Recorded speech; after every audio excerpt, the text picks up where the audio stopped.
Muy buenas noches, ¿cómo les va? Bienvenidos, ¿eh? Esto es Criterio Periodístico, hoy terapia grupal, pero la verdad es que tenemos un tema muy interesante para proponerles junto con Tati Restovich y Marcos Capes, y se va a sumar en un ratito la sexóloga Romina Cáceres. Iba a estar Lourdes Reyoso desde España, pero se le complicó a último momento, así que con ella estaremos seguramente en otra ocasión. Claramente el tema es el de la educación sexual integral. Yo no sé qué onda YouTube con estos temas. Así que vayan teniendo a mano la cuenta de Twitch, porque de última nos vamos para Twitch en cualquier momento. ¿Cómo estás, Tati? Hola Verónica, ¿cómo estás? Hola Marcos, muchas gracias por la invitación. No, un placer. Es la primera vez que compartimos vivo, así que te vamos a exprimir como una naranja. Bueno, esta imagen que ven acá como para, ¿Alguien dijo algo? No, hay un eco.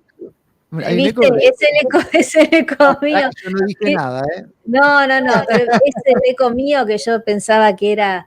Por eso, ¿sabés lo que voy a hacer, Marquitos? Te muteo y ya está. Hablo más tranquila. Total, vos sabés que acá nadie te censura. Bueno, esta imagen que ven ustedes es una imagen que se sacó hace muchísimos años, ¿eh? ¿De qué años era esta imagen? Hace como 17 años o más. Sí. Fue el ícono, este es un nene que se hizo trans, digamos, y armó toda una revolución porque fue la página justamente del National Geographic. En aquel entonces tenía 6 años de edad y a medida que fue pasando el tiempo, se fueron conociendo algunas cuestiones de esta criatura y se hizo un documental que hablaba justamente de los niños transgénero.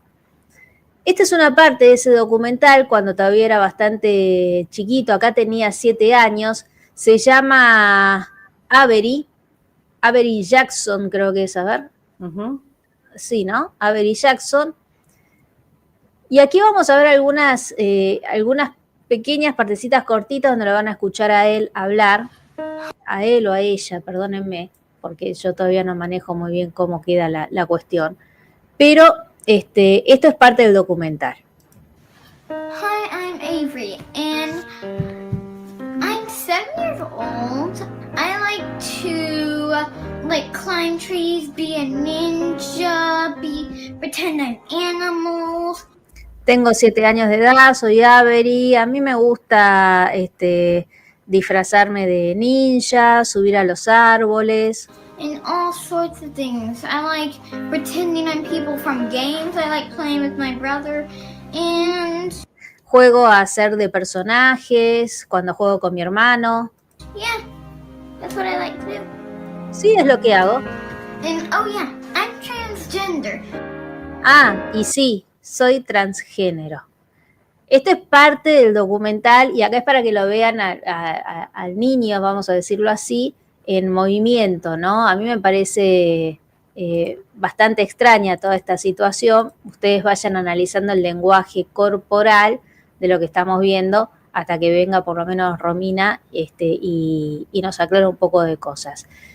Así empezó la situación de este niño que terminó siendo un ícono para lo que es la cuestión de transgénero en menores de edad. A los 7 años se debate si había nacido hombre, le habían puesto que era hombre en su certificado de nacimiento, pero después él empezó a sentir que era otra cosa, ¿no? Acá otras imágenes. Cuando nací, los doctores dijeron que era un niño. Pero dentro de muy en mi corazón, yo sentía que era una niña. So I may have some boy body parts, but that's not wrong. That is okay. Bueno, yo tenía cuerpos de algo con lo que no me sentía, pero eso estaba bien, eso no está mal, está bien.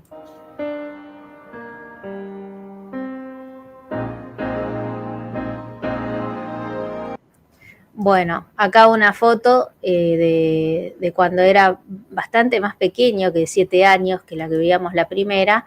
En un ratito vamos a escuchar a la mamá, que es interesante escuchar a la mamá.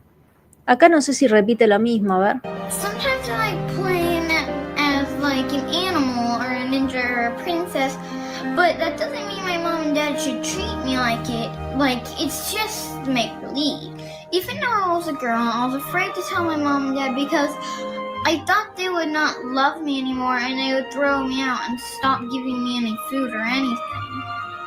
Sometimes I like playing as like an animal or a ninja or a princess, but that doesn't mean my mom and dad should treat me like.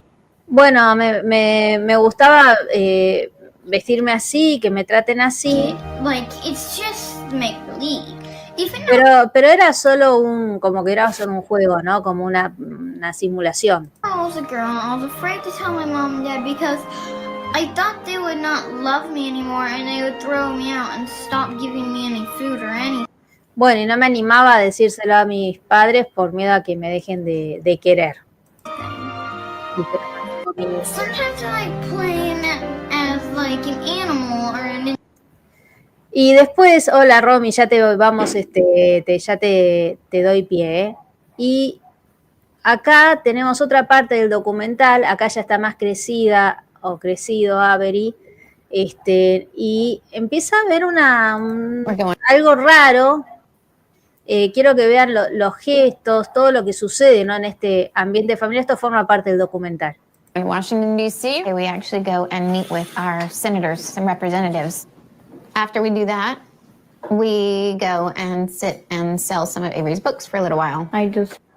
Bueno, vamos a ir a Washington, D.C., vamos a vernos con el senador y después vamos a vender libros por un rato. Don't want to even have a book. I've done too much in this world. It's ruined my life enough, and now everyone in this world is going to know. Bueno, yo ya no quiero saber más nada de esto, creo que ha arruinado mi vida, no sé, como que se refiere a la actividad de haber sido la tapa de esa revista, ¿no? Claramente. And it's just gonna make my life worse. A couple years ago, you wanted people to know. Yeah, Bueno, pero le dice la madre, hace un tiempo atrás, vos querías que la gente sepa. I did, Now- but now that was really stupid, silly mistake, and now I don't. Sí, pero fue realmente estúpido y ahora no quiero. We're going to Washington, D.C. We actually go and meet with our senators and representatives. No entiendo por qué hace eso, ¿no? ¿Por qué sopla así como... Esto es extraño, Actually go and meet with our senators and representatives. qué sé yo, pero claramente se ve un niño agotado, ¿no? Es parecido a lo que sucede con los niños que usan para cualquier tipo de situación que son de adultos, ¿no? Es como un abuso también en ese sentido. Recuerden, esta era la etapa que le significó tener toda esa actividad tan ajetreada, ¿no? Porque era como la cara de todos los niños transgénero, digamos. Acá otro par de fotografías, pero me voy a quedar con esta, porque resulta que hasta fue recibido en la Casa Blanca por Joe Biden cuando era el vicepresidente de Obama. Aquí dice David Jackson en la Casa Blanca en Washington, D.C. Esto es el 10 de junio del 2023, no hace mucho. Hablé de esta historia con el vicepresidente Biden y bueno, escuchábamos el cambio, ¿no? Todo lo que significó el cambio para Avery en nuestras vidas. Así que después nosotros fuimos hablando uno a uno, preguntando dónde estaba Avery, cómo pasó con todo esto, y desde que llegó a su casa preguntó por el teléfono para llamar y la recepción, o sea, como que Biden quería saludarla y finalmente la saluda y le invita a la Casa Blanca. Y esto es, bueno, desde mi punto de vista, bastante terrible que un político a ese nivel y en ese país esté apoyando esto, ¿no? Y acá tenemos un poquitito más de todo esto, pero vamos a ir con esta parte ya para empezar a darle para que empecemos a hablar todos del tema, principalmente primero Romy y después Tati, que son las que más saben. Esta es la mamá, ¿sí? De Ave, se llama Debbie Jackson. Y acá explica un poco cómo fue el proceso y por qué ella hizo todo lo que ahora estamos viendo. Who was recently profiled in the Kansas City Star. As surprised as I was to find my family in the paper, I'm also incredibly proud. Ahí dice que se sorprendió de verse en un periódico y no es importante. My daughter is 6 years old. She transitioned, which means she changed her outward appearance from male to female and started living full-time as her true gender when she was 4. Bueno, mi hija se hizo transgénero a los 6 años y a partir de esa edad empezó a vivir en el cuerpo que ella realmente sentía como verdadero. Until that point, she was quite a rough and tumble little boy with a buzz cut and a shark tooth necklace. Hasta eso era como un niño normal. But when she was 3, she asked her dad and I if we could buy her a princess dress.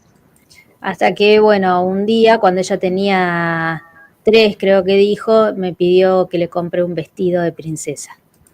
We didn't buy the dress. We thought she might be going through a stage of liking bright or sparkly things and didn't want to waste money on something she would grow bored of in a week. But she Y él dice que cómo se vestía y que cuando le pide eso el vestido pensaron que por ahí era como un capricho, ¿no? Algo así los padres. kept asking, and I found out that she had a favorite princess dress she wore at daycare. What the heck, we thought, and we took her to the store to pick one out. Things didn't stop there. Las cosas no terminaron ahí. Over the next few months, she started to wear that dress every single minute that she was in. Y ella empezó a usar el vestido cada minuto, ¿no? Finalmente habían encontrado un vestido, se lo dieron y lo usaba mucho. And then she asked for more. Dresses, nightgowns, headbands, sparkly pink shoes, and eventually even girls' underwear. Y empezó a pedir más, empezaba a pedir también cintas, zapatos brillosos, vinchitas para el pelo, hasta que también empezó a pedir ropa interior femenina. We allowed some of those things, but we drew the line at the undies. There were just some things we weren't comfortable with during this phase. No nos sentíamos nosotros cómodos con esta fase, digamos, de toda esta situación, ¿no? But then I noticed her pushing down on her genitals a lot, and I asked her what was wrong. Not having those parts, I assumed she might have a rash and was itchy, but her answer shocked me. She said that they bothered her and were in the way.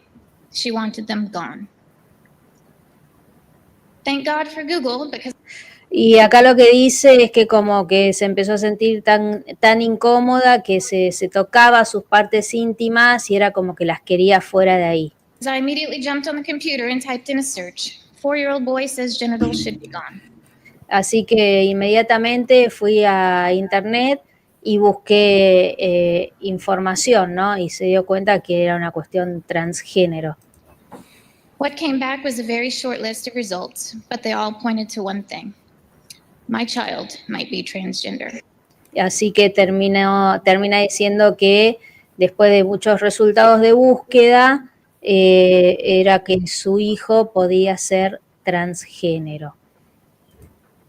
Esta es la mamá y recién veíamos Romina, parte de... yo no sé si nos querés, Romina, explicar un poco la parte teórica, un poco esto funcionaba como disparador, para que empecemos a entender, bueno, qué tan posible es esto, ¿no? Desde un punto de vista profesional.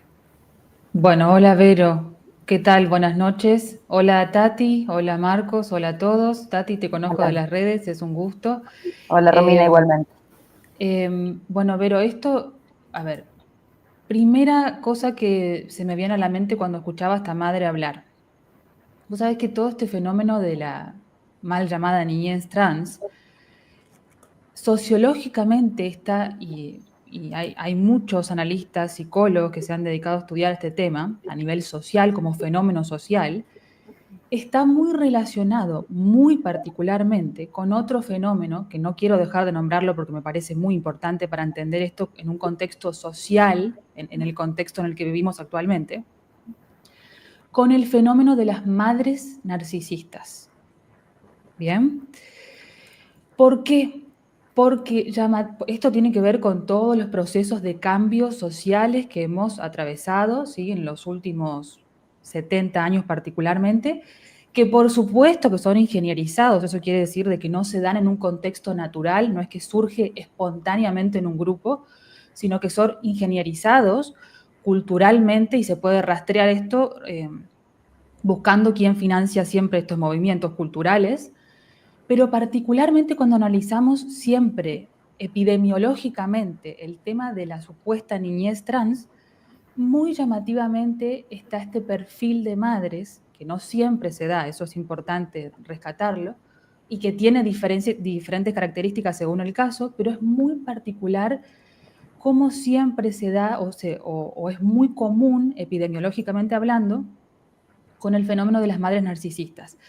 ¿Qué quiere decir madre narcisista? Bueno, es un tipo de personalidad, una configuración de personalidad, que eso tiene una explicación biológica, por supuesto, por las mismas experiencias traumáticas que ha vivido esa madre, mismo por las características socioculturales en las que estamos inmersos, que muchos de esos cambios son ingenierizados, vuelvo a decirlo nuevamente. Esa madre adopta o configura ciertas características en su personalidad que luego, en el intento de satisfacer esas cosas que se van presentando con esa configuración de la personalidad, lo trasladan a sus hijos, malinterpretando los signos que los hijos presentan y satisfaciendo de alguna manera sus propias necesidades a través de sus hijos. ¿Por qué? Porque hoy en día hay mucha aprobación, hay mucho reconocimiento social, hay mucho de poder satisfacer y encontrar mi propia identidad, incluso en estas madres, con estas características, a través de presentarme en lo políticamente correcto. Yo puedo obtener muchos beneficios sociales hoy en día a través de esto. Y es muy característico como un factor de comorbilidad. Eso por un lado, Vero. Pero por otro lado, si nos remitimos a la biología y a la psicología, incluso freudiana, que yo considero que la psicología freudiana es una de las piezas claves para la naturalización y la legitimación de la pederastía, en última instancia hoy en día, pero fíjate vos que hasta el psicoanálisis mismo vería como imposible en sus bases fundamentales entender o abordar el concepto de niñez trans. ¿Por qué?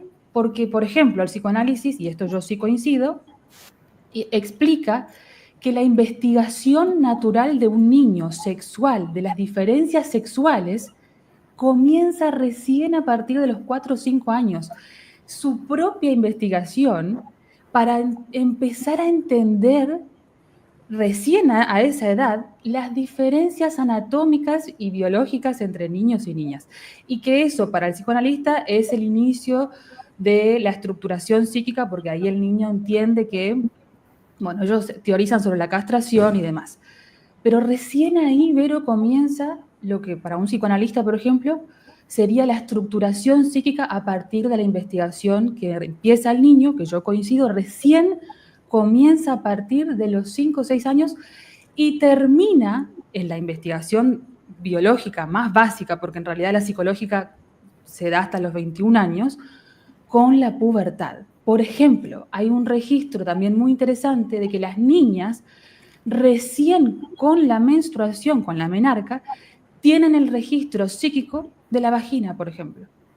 Recién a esa edad, la mayoría de las niñas. Entonces, me llama la atención que siempre, al menos sociológicamente, hay una cosa muy característica de esto de las madres detrás de estas supuestos niños trans. Eso por un lado está muy estudiado y por otro lado la niñez trans planteada en este sentido no es posible. No es posible. Hagan las preguntas que quieran, yo arranco con la primera. ¿Y qué es la sexualidad infantil entonces, Romina? O la hipersexualidad, como le dicen. ¿A qué se puede considerar eso?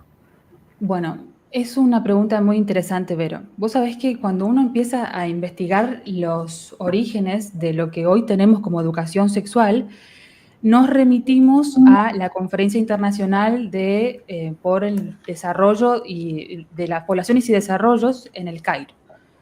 Pero eso es lo que se conoce, ¿no? En líneas generales. Pero si uno se pone a analizar quién estuvo detrás financiando ese encuentro, donde la UNESCO fue protagonista, tenemos a la Fundación Rockefeller. ¿Qué sucede? ¿No? A partir desde el 94 hasta ahora se empezó a intensificar toda una campaña de educación sexual integral. La parte de integral es con perspectiva de género. Pero si seguimos tirando del violín, del dinero, a partir de la Fundación Rockefeller, vamos a irnos hasta 1940 con Alfred Kinsey, ¿sí? Este biólogo que después empezó a investigar en lo que él denominó sexualidad infantil, y ahí es donde empezamos el origen de lo que hoy entendemos como sexualidad infantil, que yo considero, por supuesto, que no existe en estos términos. Kinsey empieza a hacer su investigación. Hay una película en Hollywood con Liam Neeson de protagonista, él hace de este biólogo, que por supuesto que es una propaganda de toda la obra de este hombre que era un pedófilo, ¿no? Él cometía actos de pedofilia con sus propios pacientes, niños, así lleva a cabo su investigación, y él lo que intenta probar es que todas, y acá me detengo, todas las orientaciones sexuales son válidas y son equiparables, todas. Él no solamente era un pedófilo, sino que también él practicaba la zoofilia. Eso como primera situación. La segunda conclusión de Kinsey, a partir de sus fraudulentas investigaciones, por supuesto, es que el niño es sexual desde que nace, yendo aún mucho más allá que Freud, porque con Freud se da el inicio con esto de la sexualización infantil. De hecho, Freud es el primero que se anima a decir que el niño es un perverso polimorfo, ¿sí? Que la pulsión no tiene objeto en estos primeros estadios y que en realidad nunca tiene objeto. Bueno, Kinsey da un paso más allá y dice, el niño desde que nace es un ser sexual, y esta es la parte interesante porque está conectado, porque a Kinsey, por supuesto, lo financia la Fundación Rockefeller, ahí viene la conexión. Los niños tienen necesidades sexuales por ende. Si el niño, desde que nace, es un ser sexual, tiene necesidades sexuales. Y no solo esto es así, sino que el niño está capacitado psíquica y biológicamente para tener encuentros sexuales con sus compañeros de edad y también con adultos, siempre y cuando el niño dé su consentimiento. Es decir, desde este momento histórico, en 1940, se empieza a difundir, con mucho dinero detrás de siempre las mismas fundaciones, la idea generalizada de que el niño es un ser sexual. Por supuesto que las investigaciones de él estaban basadas en fraude de las estadísticas que él utilizó. Él en realidad cometió muchos errores y en realidad mintió sobre sus estadísticas, pero lo más interesante de esto es que la obra de él no solo se sigue reivindicando hasta ahora, hoy en día, sino que fue clave para la reivindicación de otro tipo de, entre comillas, derechos, como la legalización del aborto, porque se utilizaron las estadísticas y las investigaciones de Kinsey para legalizar el aborto en Estados Unidos y también desregularizar el comercio de pornografía. De hecho, Hugh Hefner, famoso, ¿no? Todos lo conocemos, fundador de Playboy, él en sus primeras ediciones de sus revistas utiliza las estadísticas de Kinsey para poder legitimar el uso de la pornografía a gran escala social y que hasta ese entonces estaba muy regulada e incluso penada por ley. Entonces, fíjense si no tuvo efectos culturales de ingenierización, por supuesto, hasta hoy en día. Esa es la base cultural, ideológica de lo que hoy tenemos como educación sexual. ¿Por qué? Porque a partir del 94 y después en el 2002, la Fundación Rockefeller, en combinación con Planned Parenthood, también en Estados Unidos, tomando la obra de Kinsey y el legado de Kinsey, fundan el Centro de Educación Sexual de los Estados Unidos. Entonces, ¿Para niños? No, Centro de Educación Sexual. Ah, para exacto, niños. Exacto, que se le iba a dar a los niños en las escuelas. Entonces, ese es el legado histórico e ideológico que hay detrás de la educación sexual integral. Es infundir la idea de que el niño tiene todas las facultades biológicas y psicológicas, no solo para autodeterminar su sexualidad, sino también para ejercerla y para determinar y ejercer sus derechos, ¿no? Porque siempre todo esto viene de la línea de la distorsión de los derechos, ahora sexuales y reproductivos, que en realidad no tienen nada de reproductivos, ni tampoco de sexuales, porque es un atento contra la natalidad en todos sus sentidos. O sea que según esta rama que vos explicás también, si se quiere encabezada por Kinsey, que ni siquiera sé si está vivo ese hombre, pero bueno, Murió. Hay una teoría que da argumentos a los que dicen que la ESI está bien, porque si el niño ya es un ser sexual desde muy temprana edad, entonces no hay nada de perversión en enseñarle lo que se le está enseñando en las escuelas. El argumento que utiliza toda esa gente tiene que ver con esta literatura, digamos, con esta bibliografía, más bien dicho. Hay una cosa que quiero dejar como dato de color, Romina, si me lo permitís. Por supuesto. Es que como Alfred Kinsey, el que pueden buscarlo por todos lados, hay una como referencia, él decía que los niños, los bebés incluso, podían experimentar el placer sexual hasta de recién nacido. Y hay una tabla muy controversial y bastante chocante en el cual hacía sus experimentos Alfred Kinsey, que se llama tabla 34. En esa tabla la pueden buscar en cualquier sitio de internet que está, donde este señor, del cual se desprende todo lo que está comentando Romy ahora, hace experimentos. Primero lo hace con huérfanos, después lo hace con niños, por supuesto, desde recién nacidos hasta los 4 años, donde los sometía a 24 horas de estimulación genital continua. No les daba de comer, por supuesto, esos niños terminaban, por supuesto, ninguno sobrevivió. De ahí se desprende lo que está hablando Romina, por eso yo quería dejar ese dato que es importante para que la gente pueda buscarlo, por un lado. Por el otro lado está el caso de John Mooney con los hermanos Reimer, que ha hecho desastres. Pero, ¿sabes qué es lo que...? A ver si vos, Romy, me ayudás un poco con esto. Y Marcos como varón también, como hijo, también, como padre de un adolescente. Hay bastante, lo que yo veo, ¿no? Es de lo que se empezó a poner como furioso, por usar un sinónimo, ¿no? Todo esto y este ensañamiento, que fue a partir del 2020, donde a los niños se los encerró y se les dio un móvil donde tienen acceso a cualquier tipo de plataformas, porque era su compañía, donde desgraciadamente el bullying pasó a ser a través de redes sociales, que nunca dejó de existir, por supuesto. Hoy día un chico de pelo largo, un ejemplo, el que le guste, un varón, le guste tener el cabello largo, le resulta hasta complicado tener una pareja por el simple hecho de que desgraciadamente no va a encontrar hoy día una chica que no haya tenido ya una novia o 2 o 3, o que quizás se autoperciba de cualquier manera. Por otro lado, las plataformas como son TikTok, por ejemplo, que me parece que tienen un contenido, bueno, por ejemplo, estábamos hablando con Verónica antes sobre los temas a tratar y demás, y nos quedábamos pensando qué es lo que pasaría en determinadas plataformas, los contenidos que uno puede llegar a mostrar o no. Sin embargo, hay contenidos que TikTok deja subir, por ejemplo, donde los chicos ven pornografía explícita, y YouTube, por ejemplo, hay algunos casos en los cuales no los permite. Creo que es un mundo distópico lo que estamos viviendo.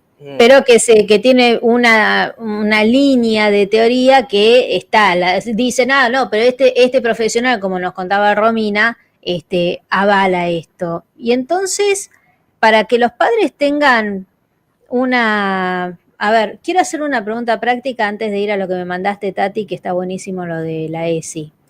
Si un papá se encuentra con esta situación con su hijo, Romina, ya sabemos que puede ser porque lo ve en las escuelas, porque empieza a confundirse, o porque tal vez naturalmente hay algo que siente que no está correcto con su cuerpo, porque la disforia de género existe. De eso también podríamos hablar para tener herramientas para poder diferenciar una agenda perversa y una realidad donde hace falta un profesional.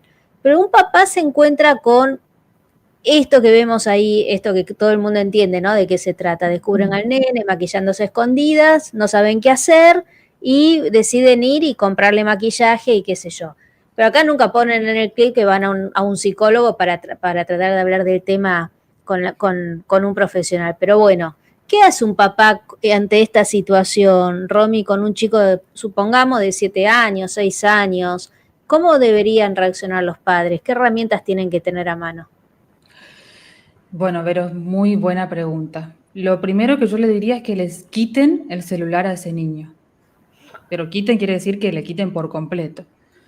Les quiero contar el caso cuando yo empecé a tener muchos pacientes, del 2020 particularmente, con lo que en apariencia aparentaba ser una disforia de género, todas niñas, eso no es casual tampoco a nivel social, ¿por qué se da esto? Niñas, adolescentes, empiezo a investigar mucho el tema y, bueno, doy con una entrevista de una madre que le hicieron en Estados Unidos sobre cómo ella había resuelto la disforia de género en su hija. Y esta madre contaba que lo primero que hizo fue sacarla del colegio porque la niña viene, la madre se entera que la hija tenía esta situación porque le llega un boletín con un nombre masculino, no era su nombre.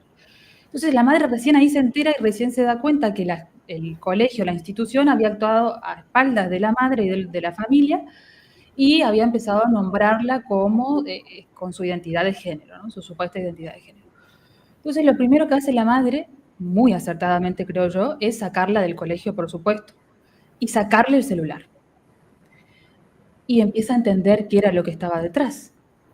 Lo que pasaba era que la chica tenía una depresión de base, una situación de ansiedad generalizada de base, tenía una sintomatología mental, o sea, con un origen biológico específico, que estaba siendo mal interpretada por la hija a partir de lo que las redes sociales y la escuela incluso intentaban darle como respuesta de lo que le pasaba, que era esto de que vos en realidad te pasa que estás en el cuerpo equivocado y que tenés que hacer la transición. Entonces, lo primero que yo recomiendo para entender si es una situación social puramente, que está mal interpretando y mal abordando algo biológico o psicológico previo, es separar la distorsión de la realidad. Yo tengo que entender qué le está pasando a mi hijo. Y yo la primera recomendación que tengo que darles es que el acceso a información distorsionada no solo no termina resolviendo el problema de base que tiene ese niño, sino que se genera unos nuevos. Y ese es el problema, porque ahí se arma un efecto bola de nieve. Porque por lo general ahí intervienen no solo las terapias afirmativas, en el peor de los casos con intervenciones quirúrgicas o con tratamientos hormonales o psicológicas, sino que también intervienen los tratamientos psiquiátricos. Y el tratamiento psiquiátrico lo que hace es frena el proceso biológico previo de resolución, porque adormece el sistema nervioso central, o sea que complica mucho más la situación. Entonces, fíjense si malinterpretar un problema de base no solo no lo resuelve, sino que agrega problemas extra. Entonces, la primera recomendación es entender, primero cuestionar, ¿yo realmente quiero enviar a mi hijo a este sistema educativo en estas circunstancias, con estas características? ¿Cuál es el costo? ¿Cuál es el beneficio? El costo es mayor. Esto, Tati, que vos nombrabas del 2020, efectivamente es así. No solo los niveles de niñez trans o de estos niños que se definen ahora como trans aumentaron en un 4000% y el pico empezó en 2020, sino que hay otro dato que esto sí no lo quiero dejar pasar porque está relacionado, van de la mano, porque tienen el mismo origen, y es el fenómeno de la pubertad precoz. Sí. ¿Por qué? Porque cuando el niño, cualquier niño, ¿sí?, antes de la pubertad, es decir, antes de que el cerebro esté sexualizado y esté bajo el efecto de las hormonas sexuales, que eso cambia la personalidad, empieza a madurar el sistema nervioso central y demás, yo le expongo a un contenido con características sexuales que no está capacitado para procesar, eso va a impactar en su cerebro como un choque biológico y va a generar un desequilibrio hormonal. Ese desequilibrio hormonal puede presentarse en algunos casos como pubertad precoz, y no es casual que sea la característica cuando uno analiza las estadísticas, nuevamente son las niñas, en un 80% las que mayor tienen pubertad precoz. Eso tampoco es casual, porque ahí tenemos otra diferencia biológica de base. La niña, por supuesto que tiene un sensor activo por una cuestión biológica para el tema sexual. ¿Por qué? Porque ustedes me dirán, cuando aparece la pubertad, ¿quién tiene más chances o probabilidad de sufrir, ¿no?, por un posible embarazo? La niña, y su cerebro está capacitado para darle esa información. Por eso es que particularmente el contenido sexual en niñas es altamente nocivo. Y eso se traduce en estas dos situaciones que están relacionadas, porque tienen una misma causa, en su gran mayoría, que es la exposición inadecuada de contenido sexual a niñas, particularmente a niñas. Y Marquito, si vos querés preguntar, preguntá, ¿eh? ¿Querés preguntar ahora? En realidad estaba pensando con todo esto que estamos... Vos sabés que lo que decía Romy recién, que es algo que uno viene charlando en estos días, de que cuando te llegan las respuestas antes que las preguntas, a los mismos adultos muchas veces los condicionan. Porque cuando vos empezás a preguntarte cosas por un proceso de crecimiento o de evolución, y esas respuestas el sistema ya las tiene listas para que vos no investigues cuál es la verdad, te generan un daño. Entonces imagínate que un preadolescente ya empieza a tener algún rasgo, porque algunos, viste, tienen sus hormonas un poco más activas, se desarrollan un tiempo antes, ponele, o empiezan a descubrirse, esos casos están, y entonces ahí ya tenés toda una caterva de inducción con respuestas preparadas que te llevan a un lugar que no es muy natural, que digamos. Pero más allá de todo eso, fíjate qué loco que es, porque yo pensaba, y esto también lo analizo como padre y me acuerdo de mi niñez, que yo a veces le decía a mi vieja, quiero que me compres un chupetín. Pasaban 2 horas, mi vieja metía el chupetín, no quiero, ahora quiero caramelo. ¿Entendés? Vamos a la plaza. Bueno, en 2 horas nos preparamos. No, ahora quiero ir al Parque de la Agricultura. O sea, es muy cambiante la decisión de un niño en cuestiones habituales, comunes y de lo que sea, por demanda de afecto, de atención, de lo que sea. Ahora, parece que para esas cosas puede ser, pero para otras el tipo un día le pidió un vestidito a la mamá, y ya empezó a buscar por internet y encontró en internet que había y ya dale que va, y es una cosa de locos, o sea. Bueno, no Marcos, nunca. te digo una cosa, a ver si coincidimos o no. Hay que tener en claro en lo que yo particularmente opino, ¿no? Es que todo este tipo de cosas, como salió este niño, luego de venida en una supuesta niña y demás, eso es una exposición a lo cual los padres y el entorno es un espectáculo que se vende muy bien. Obvio. Que genera muchísimo dinero más allá de las farmacéuticas, porque está todo de la mano, o sea, sabemos quiénes son los que manejan los hilos, digamos, ¿no? Entonces, los padres de pronto se venden en un espectáculo, porque ustedes mismos se deben fijar quizás en los programas de televisión, donde todo el tiempo están promocionando continuamente como normalizando esto, normalizando la obesidad, normalizando este tipo de infancias que no son naturales, son fabricadas. Y ahí va a donde quiero preguntar como mamá quizás también, y me metí, Marcos, discúlpame, es que todos los chicos en realidad están pasando quizás por una cuestión como esta. ¿Cómo hacemos los papás, o si me voy a incluir como todos, cómo hacemos los papás para que nuestros hijos hablen? Por ejemplo, porque por lo general este tipo de cosas la gran mayoría en una casa donde hay padres conservadores, por ejemplo, y no hablo de un conservadurismo como todo, te dicen, sos un patriarca y demás. No, una cuestión natural, biológica.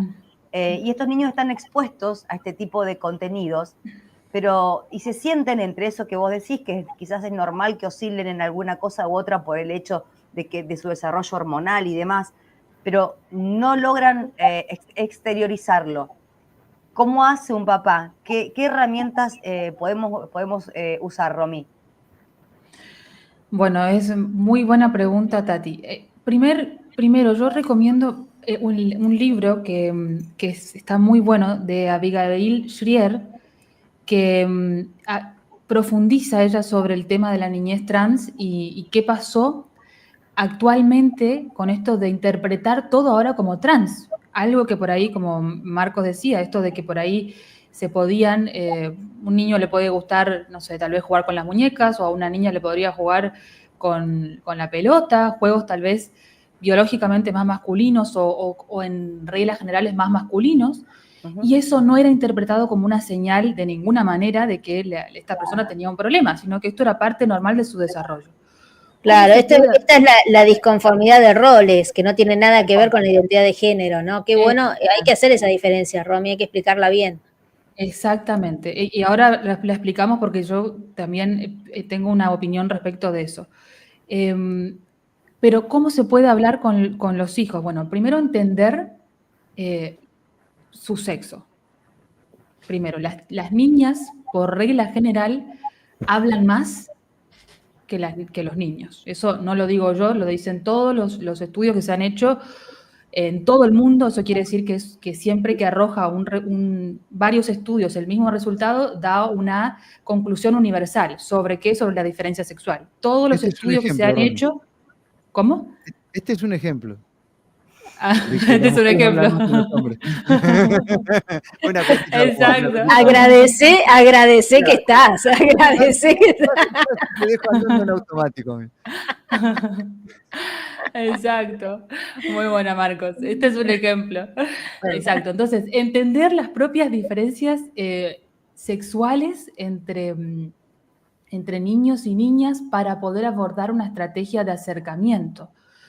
También ahí recomiendo otro libro que es muy, muy interesante, Tú no me entiendes, de una sociolingüista que habla sobre cómo se comunican diferentes hombres y mujeres, los estilos de comunicación, que también, vuelvo a decirles, son universales.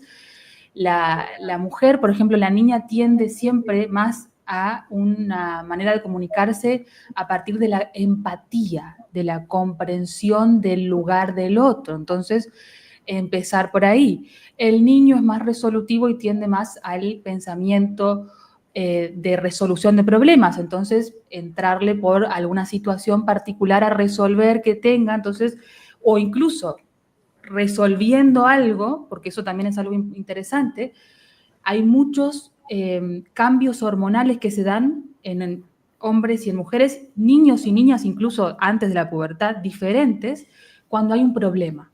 Y esto se sostiene incluso después de la pubertad, con mayor diferencia con el cambio hormonal de las hormonas sexuales. Comprender esos estilos de comunicación es clave. Pero hay otra cosa. Yo necesito empezar a investigar como padre cuál es la información que ese niño o niña está accediendo en redes sociales. Hay muchos padres, por ejemplo, que recién después de 2 o 3 años de que la hija o el hijo presenta algún tipo, por ejemplo, de diagnóstico autodiagnosticado, ¿no? Muchas veces de que soy trans, por ejemplo, recién 2 años después los padres se dan cuenta que ese chico o esa chica había sacado información de grupos de difusión en Instagram de adolescentes trans o adolescencia trans. Entonces, recién los padres se habían enterado 2 años después de que el hijo sacó información de ahí. Disculpame que te corte. ¿Sabés qué es lo que sucede? Los padres no van a ir a leer un libro. Los padres no van a ir a investigar. Porque hoy estamos en una etapa donde hay una generación de padres, porque los niños son el resultado de lo que somos nosotros, o sea, son nuestro espejo, donde la información o lo que se le dé lo quieren desglosado, masticado, digerido y con la solución en mano. La gran mayoría que se asombra ahora de todas estas cosas que está mostrando Verónica, que hace un montón que están, en realidad hace muchísimo tiempo que está, pero el papá te va a decir, no, yo no tengo tiempo de leer. Ahora, No mira, tengo, yo me ¿por había qué? separado, Porque al padre, Tati. perdóname, Vero, que te digo esto último, porque al padre también se lo comió TikTok. Y al padre también se lo comió la red social. Y el el chico sistema. está copiando lo mismo y el sistema mismo. Pero mira, ¿sabes por qué te cortaba? Porque tengo, antes de ir a ese tema de los papás, porque me había separado material justamente para hablar de los papás con Romy, quiero que me digas, Romina, si este juego donde a los chicos se les pide, esto es el nivel de primario, ¿no, Tati? Sí, de 10 años a 12. De 10 a 12 años. En un minuto nombrar 5 formas de llamar a las relaciones sexuales, nombrar 5 prácticas y situaciones que transmiten el VIH, 5 prácticas y situaciones que no lo transmiten, 5 formas de llamar a los genitales de los varones, 5 formas de llamar a los genitales de las mujeres, 5 formas de llamar a la cola, 5 posibles lugares donde buscar preservativos. Todas estas preguntas, en un niño de 10 años, ¿lo trastornan psicológicamente? ¿Se puede llegar a incomodar un niño en un aula si un maestro le empieza a hablar de estos temas? ¿Puedo responder? Por supuesto. Hay algo interesante de lo que vos decías, Tati, porque sí, evidentemente esto es más profundo socialmente y está en combinación con otros fenómenos sociales de nuestra época, con males de nuestra época, que por eso se da también, ¿no? Por eso la tarea exitosa de que esto se cumpla y de que esto se siga replicando. Y es que, a ver, sí, por supuesto que esto va a tener efectos devastadores porque hay un tema acá. Y esto es muy característico de la educación sexual integral, pero del discurso sobre la sexualidad en general, que es el discurso esquizoide, así lo denominé yo, y eso lo vengo detectando como en muchos temas. ¿Qué es el discurso esquizoide? Es el discurso contradictorio, es el discurso que se contradice, que de por sí más 1 menos 1 da 0, ¿no? La educación sexual integral, hay uno de sus eslóganes con los que se vende, que es que se enseña a detectar a los niños los signos de abuso, ¿no? Que el niño pueda detectar cuál es el límite de su cuerpo, de su intimidad. Entonces hay muchos ejercicios, o eso es al menos lo que se intenta vender, ¿no?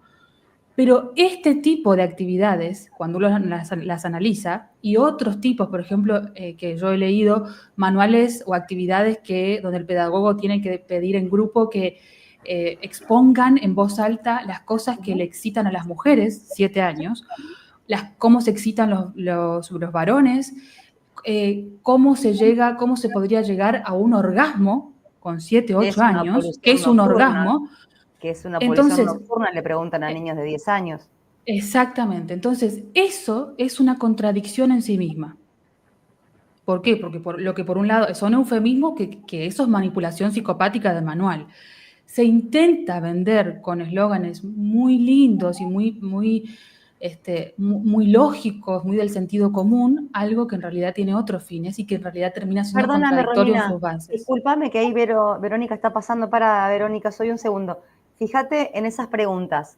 ¿Cómo un niño de 10 años podría saber o dibujar un pene no erecto y después más abajo le dice que dibuje un pene erecto? Estamos hablando de 10 años, a una niña, a una criatura.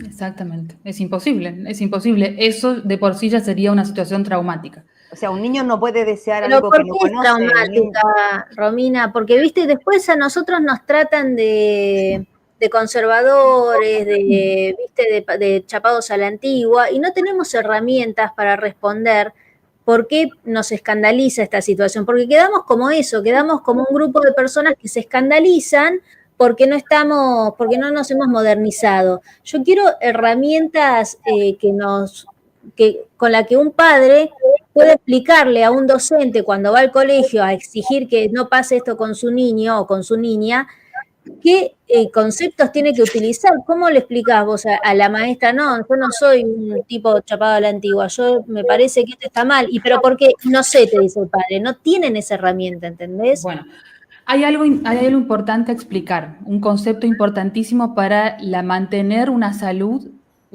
psíquica y biológica en mínimas condiciones. Y es lo siguiente, que es el concepto de límite. ¿Sí? Hay dos tipos de límite dentro de un grupo. El límite con el exterior de un grupo y los límites internos de cada individuo. ¿Sí? La sexualidad, por eso los hombres y la vestimenta es un código y un símbolo universal, existe para representar algo que es necesario para la estructuración y el sostenimiento de un psiquismo, que es el límite particularmente con, por ejemplo, la sexualidad. Por eso, la exposición a contenido, donde yo, por ejemplo, en una sala de 7 años, ¿no? De 5 años, no importa, yo expongo algo de mi intimidad. Fíjate, esto es un primer concepto más allá de la información en sí, que ahora lo voy a explicar porque también la información en sí va a representar un hecho traumático. Pero primero, exponerlo de esa manera, en ese contexto, ya está borrando esto, porque yo no estoy delimitando correctamente qué es lo que yo puedo exponer, hasta dónde mantengo y sostengo mi intimidad. Por algo, la sexualidad tiene esos códigos, incluso esto que es muy debatido absurdamente, sobre que por qué las mujeres exponen, por qué esto de sexualizar el pecho femenino y no el pecho masculino. Eso es un absurdo que el que dice eso no tiene conocimiento biológico. Ningún hombre puede experimentar orgasmo a partir de la estimulación de los pezones y la mujer sí. Eso es un conocimiento anatómico básico, entonces eso se traslada luego a la cultura, porque hay una interrelación entre cultura y biología. Van de la mano y se autodeterminan, pero hay una situación, la biología es preexistente y es determinante, y la biología necesita orden y límites. En cualquier manada de cualquier animal, mamífero sobre todo, esto es necesario para el sostenimiento psíquico de sus miembros. Cuando esto no se da y esto se viola, hay problemas. ¿Cuál tipo de problemas? De todo tipo, físicos y mentales. A Esa es ver, la aclaración. ¿cómo se traumatiza un niño, por ejemplo? Puede empezar a experimentar problemas en la piel por conflictos de ataque, puede empezar a experimentar depresión, puede empezar a experimentar signos o síntomas de lo que se conoce como TDA, trastorno de déficit atencional con hiperactividad, puede empezar a presentar agresión. Cualquier cambio de humor en el niño que refiera también a modificaciones en sus hormonas, puede tener origen en esta situación de no límite, de no claridad, que es paradojal porque es lo que se intenta vender en la educación sexual, que el niño pueda autodeterminar sus límites y sostenerlos. Esa es la primera situación. Y luego, antes de la pubertad, el cerebro, porque como no hay hormonas sexuales disponibles vía sanguínea, ni que interactúen y modifiquen el cerebro, el niño o niña no está capacitado psíquicamente, porque somos una unidad indisociable, inseparable. La biología no va por un camino diferente de la psicología. Lo que me pasa en mi cuerpo no va por un lado diferente de lo que me pasa mentalmente. Se modifica siempre en sincronía, siempre. Entonces, antes de la pubertad, la exposición a contenido sexual es vivido como una experiencia traumática porque yo no tengo el sustento biológico para poder interpretarlo. No lo tengo. Mi cerebro no está capacitado psíquicamente para recibir esa información. ¿Por qué? Porque no está el sustento biológico hormonal disponible. ¿Y qué pasa con el niño? ¿Se avergüenza, por ejemplo? ¿Le da vergüenza? ¿Qué es lo que va? Y yo no sé creo que todas las mujeres de todas las edades pueden dar registro la primera vez que si alguna vez fue expuesto a alguna situación traumática sexual, eso va a generar automáticamente síntomas. Todas mis pacientes, yo después, cuando empiezo a ampliar mi conocimiento, porque este conocimiento no lo estudié en información oficial como psicoanalista, y entonces después empecé Ay, vamos a esperar a que retome. esto que estamos ahora, le vamos a dar tiempo a Romy, ahí está, a que se active, se resuelva su problema de internet. Pero todas estas preguntas tienen que ver con lo que tienen los chicos en las aulas. Y cuando Tati decía, pero ¿qué pasa con los papás? ¿Qué pasa con los papás? Ahí está. Yo acá tengo, ahí estás, Romy. Entonces, Volví. perfecto. ¿En qué nos habíamos quedado? En Los síntomas, ¿cómo se En puede los síntomas. evidenciar? Claro, ¿cómo se puede evidenciar? Bueno, lo primero es un cambio en el estado del ánimo, sobre todo de las chicas, por ejemplo. Todas mis pacientes mujeres tienen el primer recuerdo, si fue antes de la pubertad, traumático, porque antes era común, por ejemplo, no tan común, pero era posible, encontrarse con una revista que tal vez un compañero le mostraba alguna situación de contenido pornográfico, y eso marcó un antes y un después. A partir de ese momento, muchas empezaron con cambios, con pubertad adelantada, algunas otras empezaron con cambios en el estado del ánimo, les cambió la personalidad, Romina. empezaron con síntomas físicos. Romina, una cosa, justamente hoy mismo, vos fíjate cómo son las cosas, ¿no? Hoy mismo una mamá me cuenta que su hijo de 8 añitos, que va al colegio, por medio de un amiguito que lleva un celular al colegio, le dice, mirá lo que estoy mirando. Y estaban mirando pornografía. Ella le pregunta por qué llega ese nene, porque es una criatura y no conoce y no puede asimilar las imágenes. Entonces llegó a su casa haciendo gemidos. Y la mamá se asustó. Entonces le dice, ¿pero qué estás haciendo? Pero escúchame, ¿por qué haces eso? Ah, porque me lo mostró tal en el aula. Estoy hablando que tienen 8 años. 8 años. Es una locura. Es que el argumento porque yo trato de justamente encontrar respuestas donde a veces nos quedamos en silencio, y el argumento del otro lado, respecto a lo que dice Tati, es que los niños tienen la ESI en las escuelas porque si no todo esto igual lo tienen con el acceso a internet y es preferible que lo vean en los colegios. Sí. Y contra eso encontré este artículo, pero ahora quiero que vos profundices, Romy, y yo dije, bueno, entonces veamos por qué los papás no hablan de sexo con sus hijos, porque esto sí es una autocrítica que hay que hacer, y era lo que decía Tati hace un segundo, y encontré razones por las que hablar de sexo con tus hijos, y vamos a ir directamente, porque sirven como disparador, esto es para que vos amplíes, Romina. Cuando los hijos tienen preguntas, los padres, gracias a su experiencia y debido al amor que sienten por ellos, son las personas fuente de respuesta. Puede ser traumático para un hijo vivir su adolescencia sin estar preparado sexualmente, por eso es importante que los padres hablen de sexo con los hijos.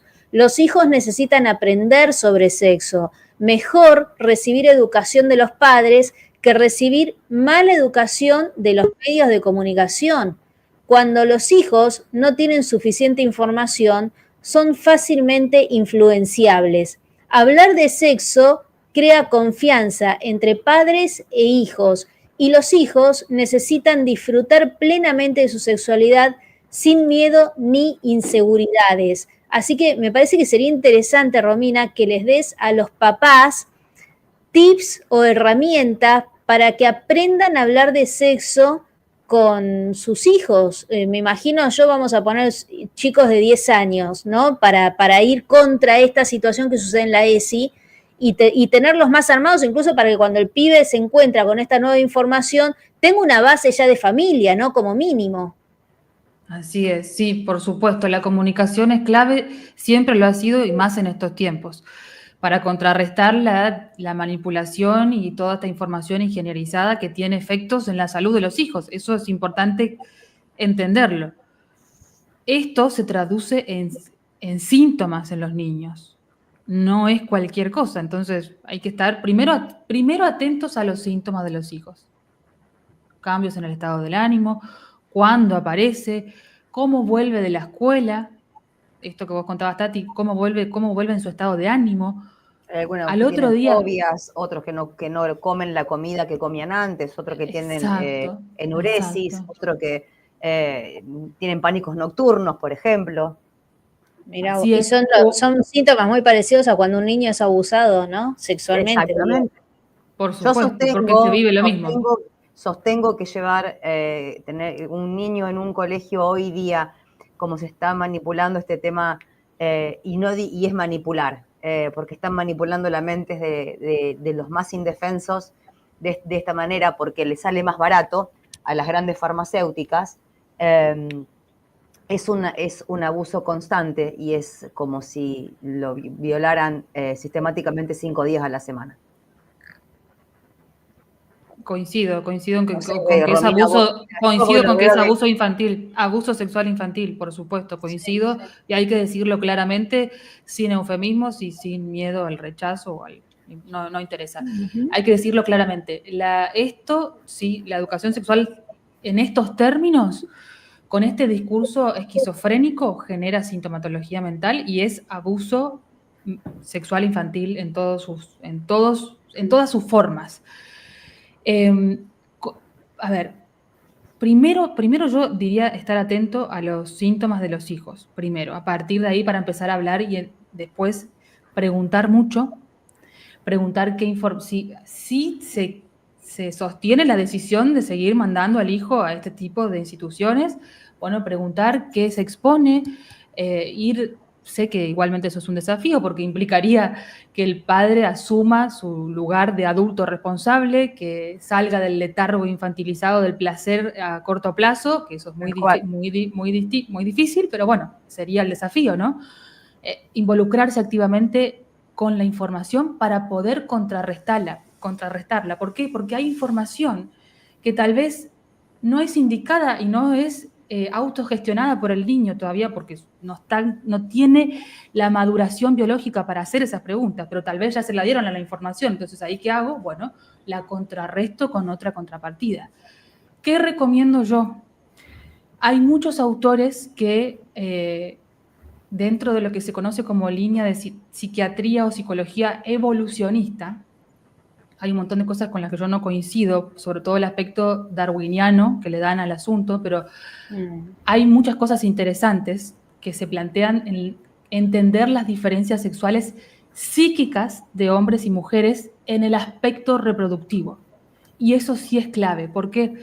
Porque, por ejemplo, la psicología evolucionista se dedica a estudiar y a entender de que la mujer tiene un sensor, y toda niña también le sucede lo mismo, un sensor particular frente a la sexualidad mayor que el hombre por mismo su condición biológica, que en la reproducción es que quien tiene mayor inversión parental, quien lo carga dentro de su vientre, quien lo amamanta, ¿no? En cualquier especie mamífera sucede lo mismo. Entonces, es quien tiene un mayor sensor de peligro asociado a la sexualidad. Entonces, contrarrestar con información científica, con información para hacer pensar a los niños en esto de las diferencias sexuales entre hombres y mujeres psíquicas, para despertar el interés. Romina, perdón que yo los corto continuamente, pero explica muy bien un montón de cosas que son fundamentales. Y hoy día para los niños los adolescentes es sumamente complicado. Ya de por sí son complicadas las relaciones sociales porque son pocos los que la tienen cara a cara. Desgraciadamente la tecnología se los comió, se los morfó y no existe más un diálogo coherente. Pero vamos a suponer que estamos dentro de un ámbito donde hay todos adolescentes. ¿Cómo hacen esos adolescentes? Porque están todos con un miedo, porque no saben de cómo relacionarse con ese par. Y sucede a diario, porque empiezan, y yo no sé si porque ya quizás tuvo 2 novias, o ya me dijo que es bisexual, o ya me dijo que es pansexual, o ya no sé, o me dice que gusta de mí y es un varón, o no lo sé. Y esos niños que tienen bien definida su biología también están sufriendo. Es muy triste de ambas partes. Uno siendo utilizado y el que está relativamente bien puesto queda también aislado, porque no puede tener un contacto cercano, normal, ameno, digamos, caballero, o de una mujer, del otro lado, porque también Sí. vos lo ven ustedes. No, fíjate el micrófono tuyo, Tati, que por ahí se movió un poquitito y se te escuchaba menos nítido, pero igual se te entendió, ¿eh? Bueno, ok.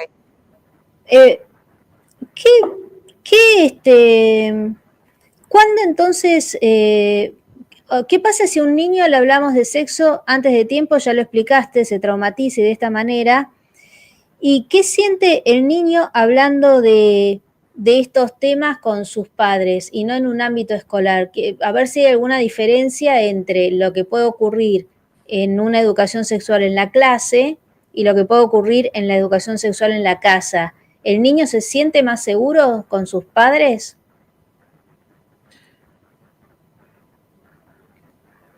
¿En teoría? Sí, por supuesto. Volviendo al mismo ejemplo de la configuración de límites, dentro de estos límites, de la célula básica, que es la célula del sostenimiento, pero fíjense que ahí volvemos al mismo punto cuando yo les mencionaba esto de los cambios sociológicos.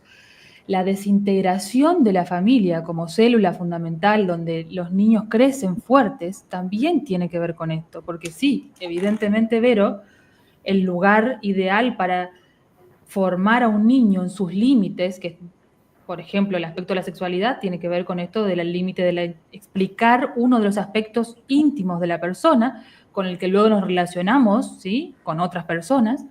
Eso se da en un ambiente ideal dentro de la familia, por supuesto, porque es el ambiente correcto de seguridad y de formación psíquica. A los padres, o sea, está bien que nos quejemos de la ESI porque claramente lo vemos como un acto de perversión, pero también hay que empezar a tomar, ¿no?, el toro por las astas y como padres decir, ok, a mi hijo le van a hablar de este tema y yo me tengo que adelantar. Y ahí está, digamos, el empoderamiento. Y antes de que termine, no hablamos de esto que tiene que ver con la disconformidad de roles, Romina, porque no tiene nada de malo que a una nena le guste patear una pelota y que a un pibe le guste jugar con las muñecas y la identidad de género o la disforia de género. Así que hablanos un poco de esto para saber diferenciarlo. Bien, primero entender que hay uno de los aspectos fundamentales más allá de la sexualización de los niños dentro de la educación sexual integral, que es esto de el aspecto del género, pero no es cualquier cosa de género, es la interpretación queer del género, que niega el aspecto binario de la sexualidad. Dice que en realidad la sexualidad no es binaria, sino que es un continuo, como si fuera una radio, de hecho así es la analogía que utilizan ellos, con muchos diales, ¿no? Entonces yo puedo sintonizar la radio en muchos diales. No tiene que ver ellos niegan el binarismo en la sexualidad para definir nuestra sexualidad. Eso también es muy peligroso porque ahí volvemos, ahí sí que esto... Claro. No tengo dónde construir el edificio mental. Es como que le estoy quitando el piso a un niño, ¿no? Estoy borrando las bases de su estructuración psíquica. Eso está relacionado con esto que vos decías de la disconformidad, Vero. ¿Por qué? Hay que entender de que nuestra biología determina nuestra psicología. ¿Por qué digo lo que estoy diciendo? Hay varios autores que les puedo nombrar. Uno, Simon Baron Cohen, que se dedicó a estudiar mucho el comportamiento sexual diferencial entre niños y niñas desde el nacimiento. Ahí no hay ninguna variante sociocultural que diga que pueda explicar el comportamiento de ese niño. Niños y niñas tienen un comportamiento diferente desde que nacemos en líneas generales. ¿Qué sucede? Por la socialización y por un montón de variables biológicas nuevas que ese niño o niña está experimentando, su comportamiento puede variar, pero eso no va a determinar su sexualidad de ninguna manera. De hecho, tiene una explicación biológica siempre, porque incluso los cambios en sus preferencias, los cambios en su actitud, los cambios en su estado de ánimo siempre tienen un origen biológico. ¿Qué quiere decir eso? Que se originan a partir de una adaptación biológica. ¿Sí? Entonces, hay otra situación esquizoide enloquecedora que genera sintomatología mental de por base, y esto se ve de base y esto se ve socialmente, se replica socialmente, que tiene que ver con este aspecto de las características o los estereotipos de género. Ellos lo denominan así. Esto de la teoría queer dice que en realidad entender que hay diferencias psíquicas entre hombres y mujeres, eso es un estereotipo de género, y que en realidad es el estereotipo de género el que genera los cambios o esas diferencias. No es así. De hecho, son las diferencias biológicas los que generan los estereotipos, que son generalizaciones que hacemos, por ejemplo, de que las mujeres son más empáticas y los hombres son más resolutivos de problemas, ¿sí? Eso es una línea, una hipótesis que se ha probado universal. Ahora, la teoría queer de género presenta dos afirmaciones al unísono. Por un lado dice que en realidad la biología, las diferencias biológicas entre hombres y mujeres, llámese gónadas sexuales, diferencias en hormonas sexuales, diferencias cerebrales, diferencias en órganos sexuales reproductivos internos y externos, en realidad no determinan la sexualidad de nadie. Eso lo determina por un lado, ¿no? La primera premisa. Y por otro lado, la segunda premisa es que en realidad para afirmar el género de una persona yo necesito modificar sus estructuras biológicas. No serían compatibles, se están contradiciendo. Es una contradicción de base, ¿sí? Muy básica. Y eso es algo que yo vengo observando como patrón lingüístico comunicacional sostenido, que es muy particular analizar esto, porque todo discurso que se repite socialmente como propaganda, por supuesto, que sea contradictorio, le presenta al individuo una imposibilidad de acción. ¿Qué camino tomar? Confunden. Hay un psicólogo, un ingeniero social llamado Kurt Lewin, que decía, la manera que tenemos de dominar a una persona, de someterla y de hacerla dócil, esclava, es confundirla, presentarle información contradictoria. La información en la sexualidad está plagada de contradicciones y eso no es casual, porque es la base de la estructuración de una sociedad, la sexualidad. Es la base del crecimiento de una población o su fin. Entonces, esto de los cambios de la disconformidad de rol no es para nada, no hay que alarmarse nunca, hay que pensar que un niño o una niña quieren cambiar su género porque a una nena le gusta jugar al fútbol o a un nene le gusta jugar a juegos de mujeres. Eso no tiene nada que ver, ¿no? Los padres tienen que quedarse tranquilos en ese aspecto. Es un absurdo que ni ellos lo pueden sostener. Ni ellos pueden sostener esa... Porque hasta los 18, 20 y pico de años he manejado camiones. O sea, y he jugado arriba de los árboles y me he criado en un taller mecánico y he hecho cosas de varón y sin embargo soy madre de 3 hijos. Entonces, nada en eso... soy la prueba viviente de lo que estás diciendo. Sí, claro. Y nunca te sentiste confundida, digamos. A mí me gustaba mucho jugar a juegos de fuerza física, pero nunca sentí que tenía que ser un varoncito. Pero bueno, por ahí en estos tiempos, una maestra que observa eso en un niño vulnerable lo empieza a confundir. Ahí está la palabra que vos dijiste. Yo quería preguntarle a Romina, que es la especialista, y gracias por este espacio, porque uno siempre aprende, y eso está buenísimo. Puede ser o es una persona, porque yo lo he visto en estadísticas, pero siempre es bueno hablarlo con gente que realmente esté en el tema. Los niños que presentan estas disforias o que se confunden o que hoy día se autoperciben de una cosa, mañana de la otra, que siempre hay de trasfondo algún tipo no voy a decir patología porque no sé si es la palabra, pero hay algún trauma, algo roto, quizás algún problema, un duelo o una pérdida o algo por el estilo, ¿puede ser? Bueno, diste en la tecla, Tati. Biológicamente hablando, cuando estas situaciones de confusión en la identidad que no tiene tintes sexuales, ¿sí? Que tiene otros tintes, porque el niño no se va a expresar sexualmente, porque recién, recordemos, todavía no ha terminado su investigación sexual de las diferencias sexuales, todavía no ha terminado su propia investigación de entender, incluso si tiene información que lo confunde, no lo ha terminado de asimilar. Es imposible, porque no tiene la capacidad. Entonces, en ese proceso, todo cambio en su comportamiento, en el comportamiento del niño, por regla general está asociado a determinadas pérdidas. Es muy interesante esto que vos nombrás. Ahí está la clave. Y casi siempre que yo trabajo con pacientes, voy por ahí, ¿no? No voy al choque directamente porque, ¿qué pasa? Ustedes imagínense que ese niño tal vez empezó a intentar construir errática y tal vez con la información equivocada su identidad. Entonces, ese niño de repente construyó ahí un edificio mental interno arriba de una Un llamado de distorsión. atención, por Claro, ejemplo. pero lo construyó ahí. Entonces, ¿cómo? Yo no puedo tirar de ese edificio sin permitirle antes construir otra cosa diferente. Tal cual. Mm. ¿Sabes por qué Construir te lo algo pregunto? Te lo Sí. pregunto porque cuando uno vive en localidades chicas, Marcos me va a poder, estamos iguales porque vivimos en ciudades que son chicas.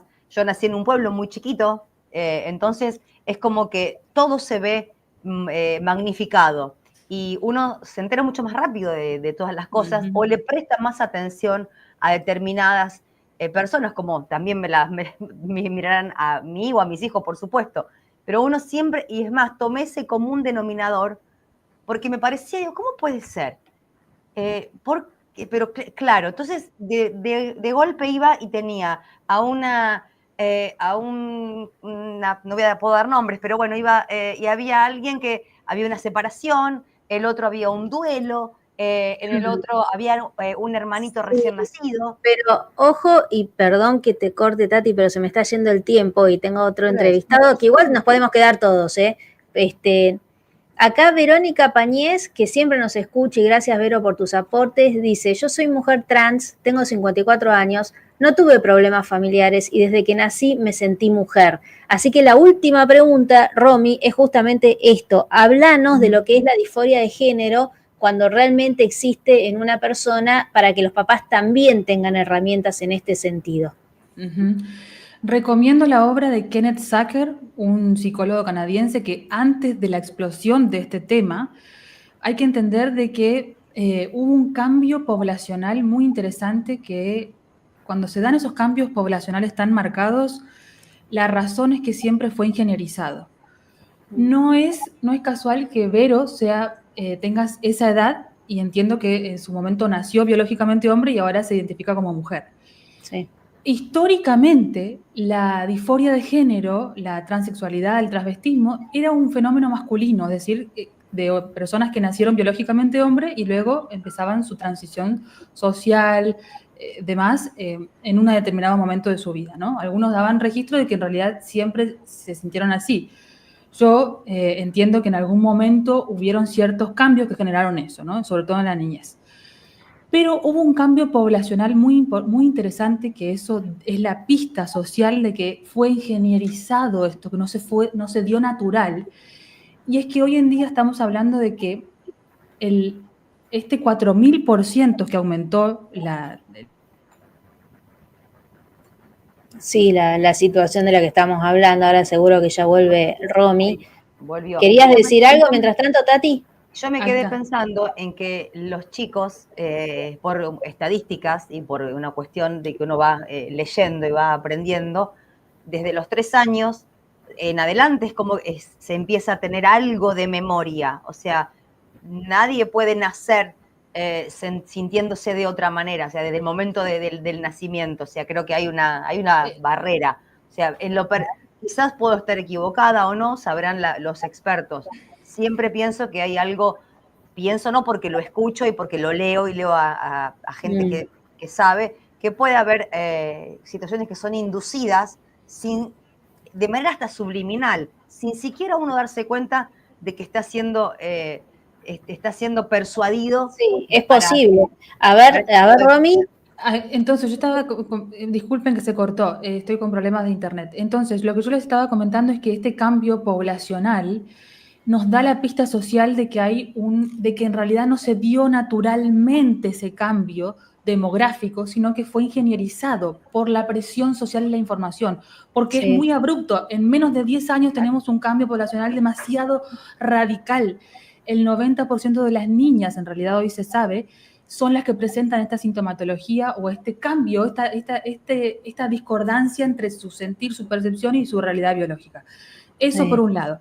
Por otro lado, recomiendo a Kenneth Zucker, su obra, antes de que esto explote como fenómeno ingenierizado social, era referente mundial en disforia de género, y él da un dato muy interesante.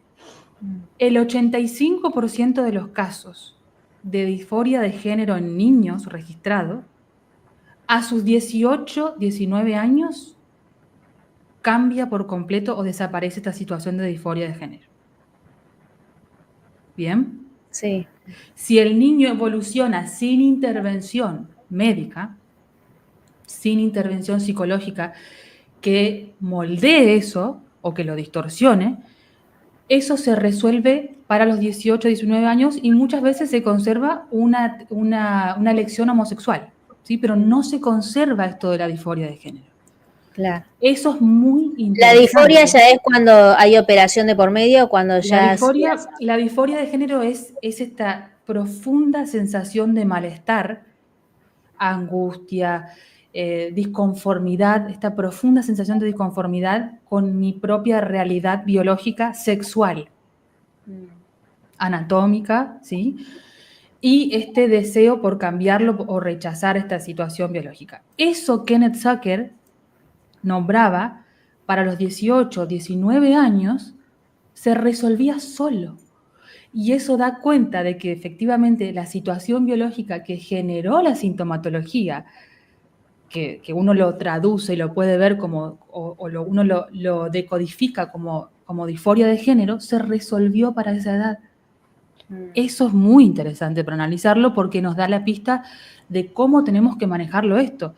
No me parece raro porque a los 21 años termina la maduración recién cerebral, particularmente en la corteza prefrontal, Claro. que es la que permite el procesamiento de la información. Sí, Romina, Claro.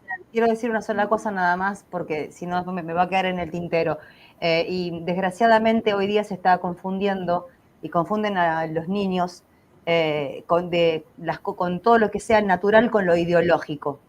Eso es una premisa, no es nada nuevo. Y yo creo que también sí es natural que los chicos se vayan descubriendo como de una manera natural, como es desde que se tocan una oreja hasta sus partes íntimas, pero de una manera natural. Y esto se transformó en una ideología que viene por parte de una reducción poblacional que no es nada más que una cuestión demográfica y que tiene sus bases bien sentadas en el foro de Davos.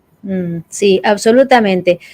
El que se puede quedar 20 minutos más, si quieren se quedan, y el que tenga que retirarse si quiere se retira, pero tengo una linda nota con nuestro invitado que ya está ahí en pantalla, que es Andrés Ferrante, que es justamente el que tradujo el libro del doctor Robert Guiné, que habla es el manual de la nueva medicina, manual de nueva medicina, de acuerdo al trabajo del doctor Martillo, del doctor Hammer. Lo vamos a nombrar una sola vez porque si no en YouTube esto se pone bastante turbio. Andrés Ferrante, vos hiciste, estos son los tres, ahora vamos a pasar el spot.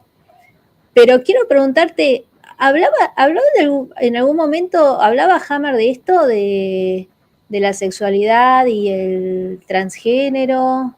¿Tenés conocimiento de eso? No, sí, bueno, venía escuchando ahí, muy interesante, y son temas que en algún momento también me he metido a investigar un poco, así que estaba con ganas ahí de saltar un poco a agregar información, porque estaba muy interesante realmente. Y bueno, en principio lo que decía Romina, que hay un salto, de hecho, hay como toda una data ahora de estudios que están saliendo a la luz ahora, recién ahora, porque por mucho tiempo hubo una gran censura sobre esta temática. Pero, por ejemplo, decir que lo que sería esta última generación, que se le llama generación Z, tuvo un salto de casi el 4000% de gente, digamos, que se siente como dentro de este colectivo LGBT, etc. Hablamos de que para la generación, por ejemplo, baby boomer, que son como los más mayores, se reconocía casi como personas digamos, de orientación sexual homosexual, un 3%. Después en la generación X estamos hablando de un 9%, y ahora para estos estudios, es una encuesta muy interesante que hizo Gallup, que es una encuestadora muy conocida en lo que es Estados Unidos y Canadá, y estamos hablando hoy de que casi el 22% de esta última generación se reconoce como perteneciente a estos colectivos o a una orientación LGBT, bueno, etc. Es un salto, digamos, que no se explica, obviamente, desde naturalmente, sino hay un condicionamiento ingenierizado, como decía Romina, pero se ve perfectamente y que resulta casi obvio que hay una intervención, pero bueno, eso tiene que ver con objetivos que trazan los neomalthusianos, ¿no? Que ya vienen desde hace muchísimo tiempo queriendo controlar la tasa de natalidad, y esta es una forma indirecta de control de natalidad también, porque estamos hablando de que se va a pasar a esterilizar a una cantidad de jóvenes muy importante, ya sea a través del cambio de la conducta sexual, sino también ya directamente a través de hormonizaciones, de operaciones irreversibles, etcétera, etcétera. Así que es muy fuerte.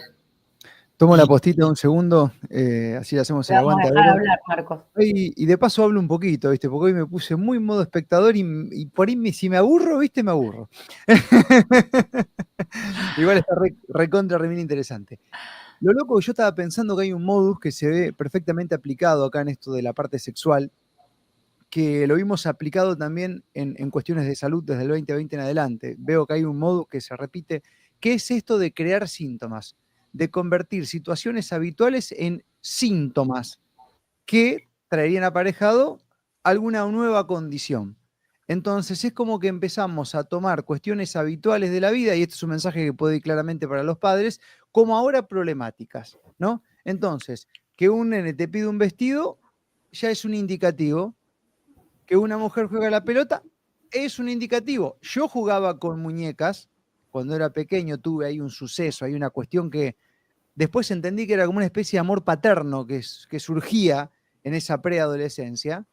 Hoy eso, que antes no era nada, sería considerado un ítem para decir, vamos con el foco de la ESI a Marcos Capé, porque en algún momento le pintó jugar con muñecas y las peinaba y les acomodaba el vestido y todo ese tipo de cosas, ¿no? Entonces, esto que siempre pasó, que hoy un comité de científicos te diga que pasa a ser un indicativo de, creo que ahí está el tremendo gollete, sobre todo porque esto se empieza a aplicar desde los sistemas educativos, desde la televisión, desde toda esa historia, y bueno, y después la línea entre, hoy los jóvenes la tienen difícil en identificar si lo virtual, lo ficción, lo educacional es realmente verdad y compatible con su especie, ¿no? La tienen re difícil porque la mayoría del tiempo confunden lo virtual con la realidad. Entonces es muy fácil impregnarlos de esa manera, haciéndoles creer que lo que antes era natural hoy pasa a ser un problema, y creo que esto se ve aplicado en la salud, donde cada vez tenemos más miedo a cosas más comunes, a donde cada vez hay situaciones que no representan nada y ahora nos enseñan a que sean un problema, entonces estamos siempre en modo alerta. Creo que la cuestión también va por ahí, ¿no? Yo creo que también, Marcos, absolutamente. Pienso exactamente lo mismo. La verdad que quiero decir algo, me sentí sumamente cómoda. Ya me voy a ir porque tengo que ir a hacer la cena para mis hijos. Me sentí sumamente cómoda. Me gustó mucho, Romina, la manera en la cual te expresaste. Te puedo decir algo con todo el amor del mundo y a todos los aquí presentes. Los padres no van a ir a leer ningún libro. Voy a ser muy directa. Los padres no van a leer los libros. Los padres quieren que vos hagas un short de 4 minutos y les expliques lo que dice un libro, de que te llevó un montón de tiempo leerlo y de tomarte el trabajo de analizarlo, de trabajarlo y ponerlo en práctica con todos tus años de estudio. Desgraciadamente estamos en un punto tan álgido donde los responsables absolutos de la seguridad y el cuidado, de lo más preciado que tenemos, que son nuestros hijos, están viviendo en Narnia. Entonces, es muy difícil esa parte. Yo todos los libros que nombraste, por supuesto 2 no los tenía, me los anoté porque los pienso leer, soy fanática de la lectura, pero desgraciadamente del otro lado no existe eso. Y es muy triste tener que decirlo, Y es horrible tener que decir, pero padres lean, por el amor a Dios, sáquenle los teléfonos a sus hijos de las manos, que es un arma, es peligroso. Entonces los están perdiendo dentro de sus propios hogares. Y eso vino a través de lo que dice Marcos, a través del 2020, y lo que decía Verónica antes. El encierro trajo consigo toda esta maraña, esta pelota de cosas, que se fue transformando en algo imparable. Entonces, el homeschooling, como decía ella, que saquen a los hijos, a los niños de los colegios, sería bárbaro. En Estados Unidos ya hay colegios que han cerrado porque no había alumnos, no estaban de acuerdo. Argentina no va a pasar eso porque es una es otra cultura, es la del confort, es la de no voy a prescindir ni rescindir nada, me voy a tomar un café, necesito esto. Ahora, el compromiso absoluto de los que se dicen despiertos y que realmente saben qué es lo que está pasando, hay que tomar el toro por las astas de una buena vez, me parece que ya es hora, y los padres, hacernos cargo, padres, como corresponde, no siempre tirarle la culpa al nene, no porque el nene está mirando algo en el tele, no, si tiene esto en la mano es porque vos se lo diste, el nene no nace con esto en la mano, y desgraciadamente, y tampoco nace con hoy es más, digo esto y acá cierro, y discúlpenme, pero me quedó pendiente. Una mamá de Recreo me escribe hoy, de Recreo Santa Fe, me escribe y me dice que le llegó un material tremendo, como el que vos tenés, Verónica, y que yo te pasé lo que estabas pasando antes, e incluso le potenciaron todo lo que corresponde a educación sexual integral. Entonces, por más que haya docentes o directivos que no lo den, por más que haya padres o lo que fuere, desgraciadamente, mientras existan las leyes y no se deroguen estas leyes, va a seguir sucediendo. A lo que ahí es en la parte en la cual encajo con Marcos Capes. La desobediencia ante actos injustos es soberano y es lo que tenemos que hacer. Totalmente. Sí, sí, chau. Sí, Hay claro. que sacarlo de la escuela, todo. Una cosa es sacarlo y chau, no pasa nada, no van a perder sociabilidad, toda esa pelotudez que se dijo en el 2020, porque hay 85.500 mejores lugares para sociabilizar, un club, un juego, un campito, el amigo del barrio. El conocimiento que hoy se da en la escuela es arcaico en un 80%, hasta la secundaria no sirve para nada, excepto que sea una técnica que tenga algún taller, es muy poco lo aplicable, así que ese es un miedo inducido, como el miedo al mosquito, como el miedo al bicho que está en el aire. El miedo a que si tu hijo no va al colegio tradicional se va a quedar afuera, es un miedo inducido. Yo fui un repitente pero compulsivo, odiaba la escuela, me pasé por 20, 40 escuelas, le hacía la vida imposible a todos los profesores, nunca me dieron una puta respuesta en toda la primaria y en toda la secundaria. Y acá estoy. Así que no hay ningún indicativo. Y bueno, tienen un buen porcentaje a favor, ¿eh? Y yo también cierro, además, gracias a que no estudié periodismo, menos mal, loco, menos mal. Ahora, digo lo siguiente y con esto yo también voy cerrando. Esto que vos decías, Tati, de que los padres no leen, eso es para todos, ¿eh? Ellos sí saben que sus padres no leen y por eso tenés tú un sistema gubernamental, si querés, con reels, con videitos, con todo ese compilado que va para TikTok de 4 o 5 segundos, que ahí te venden todo lo woke, ese documental que mostraba Vero hoy al inicio, esto está todo producido, estos pibes saben que nadie lee, entonces baja. Por lo pronto, nuestro laburo está bueno, porque de alguna manera es que como que resumimos, ¿viste? En un pedacito, en una horita y media, todo este compost, malas experiencias y Es que esa es la tarea del periodista, justamente. Va por ahí. Yo el otro día decía en un vivo mío, lo hice de 1 hora y cuarto, y dije, lo hago a propósito, para ver cuántos realmente se toman el tiempo realmente de la información que uno da. Yo no soy periodista tampoco, o sea, para nada, soy una mamá que, no, Marco sabe, soy una mamá que le gusta investigar, que no siempre con las ansias de seguir, por eso me encantó escucharte, Romina, con las ansias de aprender todo el tiempo. Y qué mejor si uno tiene esa información o leyó algo, realmente puede darle una mano a otro, qué mejor que pasarla. Me parece que eso es...